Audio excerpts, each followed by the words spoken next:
అప్పుడే మరిన్ని interesting comments చేశారు పవన్ కళ్యాణ్. అప్పులు తెచ్చి బటన్లు నొక్కడం కూడా గొప్పేనా? మేము అధికారంలోకి వస్తే పథకాలు ఆపుతామన్నది జగన్ చేస్తున్న ప్రచారం. కానీ మా కూటమి అధికారంలోకి వచ్చాక పథకాలు ఆగవనంటున్నారు పవన్. పథకాలతో పాటు అభివృద్ధి కూడా మేము చేసి చూపిస్తాం. త్యాగం చేసిన ప్రతి ఒక్కరికి గుర్తింపు ఉంటుంది. జగన్ సిద్ధం అంటే మేము యుద్ధం అంటున్నారు పవన్ కళ్యాణ్. అప్పులు తెచ్చి మగాడం అంటావు ఏంటి? అభివృద్ధి చేసి కదా నువ్వు మగాడం అనాల్సిందే. అంటే ఆయన ఏంటి, నేను బటన్లు నొక్కాను ఒకటి ఏం నువ్వు అప్పులు తెచ్చే బటన్లు నొక్కుతున్నావు, అభివృద్ధి చేసే బటన్లు నొక్కు. అప్పుడు కదా నీకు సలాం అంటావు, నీకు అప్పుడు కదా శభాష్ అంటావు నీకు. అంటే వ్యక్తిగతంగా నీకు ఆస్తులు పెరిగిపోతూ ఉన్నాయి. అంటే ఇవన్నీ చూస్తామంటే మనకి రెండు ఉన్నాయి. జనసేన టీడీపీ వస్తే మీకు ఈ పథకాలు ఆపేస్తారని ఉంది. జగన్ ఏం చెప్తున్నాడు మన అసెంబ్లీలో కూడా, భవిష్యత్తులో ఏ ప్రభుత్వం పథకాలు ఆపలేదు, అంత పగడ్బందీగా పథకాలు పెట్టాను అన్నాడు. దాన్ని బట్టి మీకు అర్థమవుతుంది కదా మేము వచ్చిన పథకాలు కంటిన్యూ చేస్తామని అతనే చెప్తున్నాడు. అందరికీ చెప్పండి, మనం వచ్చిన పథకాలు ఎలా కంటిన్యూ అవుతాయి? కాకపోతే మేము అభివృద్ధి కూడా చేస్తాం పథకాలతో పాటు.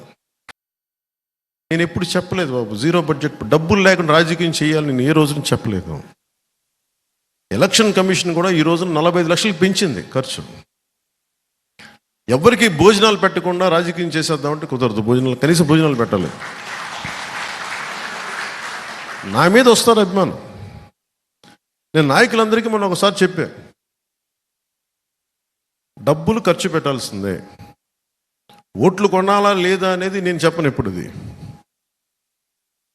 అది మీరు నిర్ణయాలు తీసుకోండి. బాగా పని చేయండి.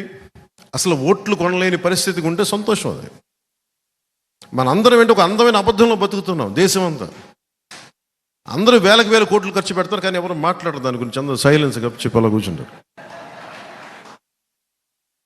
అంత ఫాల్స్ సొసైటీ అయిపోయింది. నాకు కూడా అన్నీ తెలుసా, నీకు కామం కూర్చొని చూస్తాను, నేను చూడాల్సి వస్తుంది. భవిష్యత్తులో ఇది మారాలి. కనీసం 2029 ఆ తర్వాత వచ్చే ఎన్నికలు కానీ ఇంకొక 10 years తర్వాత అయినా సరే అసలు డబ్బులతోటి ఓట్లు కొనాల్సిన అవసరం లేని రాజకీయం రావాలి. అప్పుడు నిజమైన అభివృద్ధి ఉంటుంది.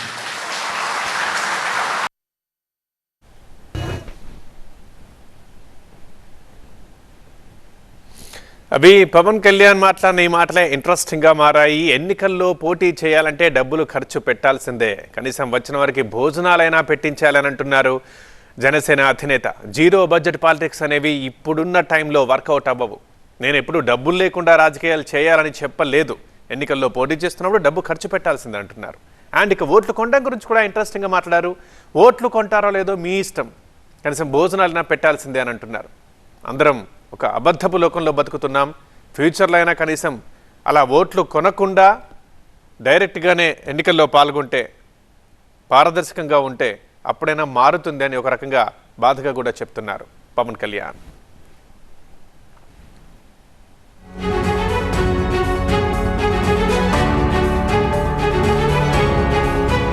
నేను ఎప్పుడు చెప్పలేదు బాబు, జీరో బడ్జెట్ డబ్బులు లేకుండా రాజకీయం చేయాలని నేను ఏ రోజున చెప్పలేదు.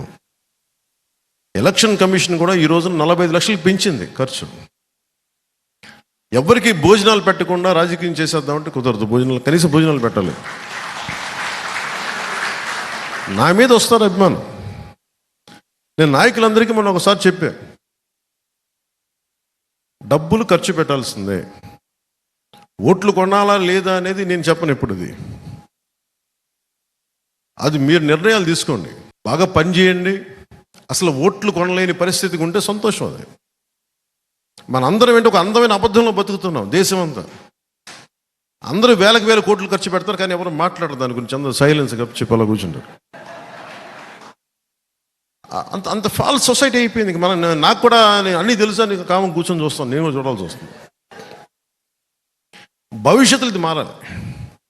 కనీసం 2029 ఆ తర్వాత వచ్చే ఎన్నికలు కానీ ఇంకొక 10 years తర్వాత అయినా సరే అసలు డబ్బులతోటి ఓట్లు కొనాల్సిన అవసరం లేని రాజకీయం రావాలి. అప్పుడు నిజమైన అభివృద్ధి ఉంటుంది.